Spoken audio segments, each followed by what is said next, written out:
आज हम आप लोगों को हड़प्पा संस्कृति के बारे में कुछ बताएंगे कि उसका भौगोलिक क्षेत्र कहाँ से कहाँ तक था।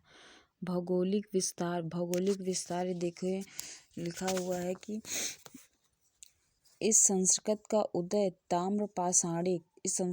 उदय ताम्रपाषाणिक पृष्ठभूमि में भारतीय उपमहाद्वीप के पश्चिमोत्तर भाग में हुआ। पश्चिम और उत्तर, ये उत्तर है, नॉर्थ हो गया, ये साउथ हो गया, ये ईस्ट है और ये वेस्ट है। तो इसमें दिया क्या हुआ है, पश्चिम और उत्तर, यानी ये पश्चिम ये उत्तर, इस एरिया में हुआ है हड़प्पा का विकास। तो इसमें हड़प्पा सभ्यता का युगीन एवं संस्कृत ताम्रपाषाणिक मतलब प्राक हड़प्पन है। इसका नाम हड़प्पा संस्कृत पड़ा। इसका नाम हड़प्पा संस्कृत क्यों पड़ा, अब यहाँ पर बताया गया क्योंकि इसकी जानकारी सबसे पहले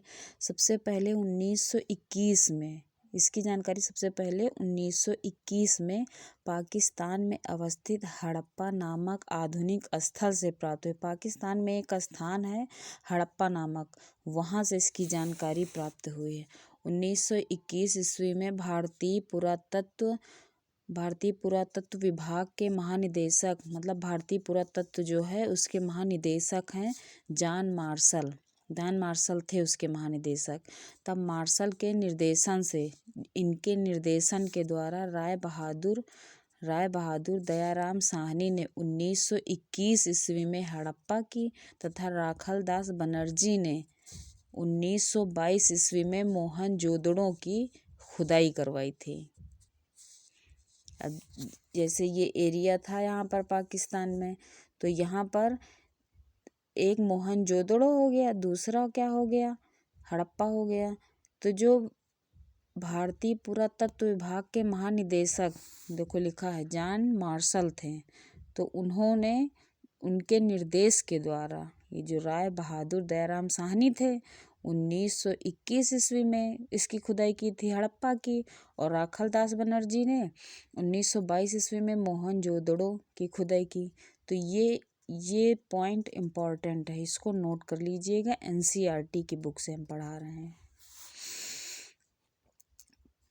परिपक्व हड़प्पा संस्कृत का केंद्र कहाँ पर पाया गया, तो पंजाब और सिंध के, मुख्यतः सिंधु घाटी में पड़ता है।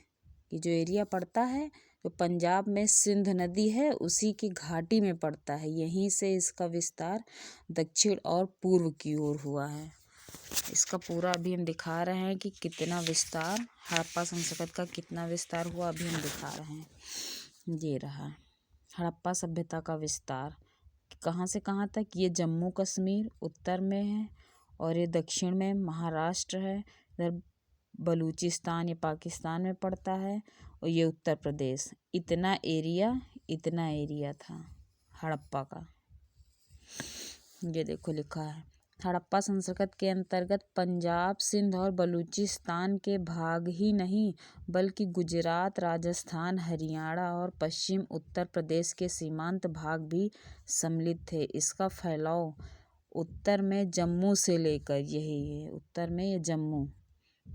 जम्मू से लेकर दक्षिण में नर्मदा के मुहाने तक, ये दक्षिण में नर्मदा दिया, यहाँ जम्मू कश्मीर से लेकर यहाँ नर्मदा नदी के मुहाने तक, यहाँ से इतना ये और इधर से ये पूरा पश्चिम उत्तर दक्षिण चारों दिशाओं में इतना फैला था, मुहाने तक फैला था। और पश्चिम में बलूचिस्तान के मकरान घाट तट से, पश्चिम में मकरान तट था बलूचिस्तान के, तो लेकर पूरब के मेरठ, यहाँ पूरब से मेरठ जिले तक इतना फैला हुआ है। अब आज हम इतना नोट कर लीजिएगा, आप लोग नोट करके तैयार कर लीजिएगा। ये सीटेट सेकेंड पार्ट के लिए इम्पॉर्टेंट है, और आप लोग कमेंट करना कैसा पढ़ाया कैसा नहीं पढ़ाया, तो आगे हम और कोशिश करेंगे। Thank you.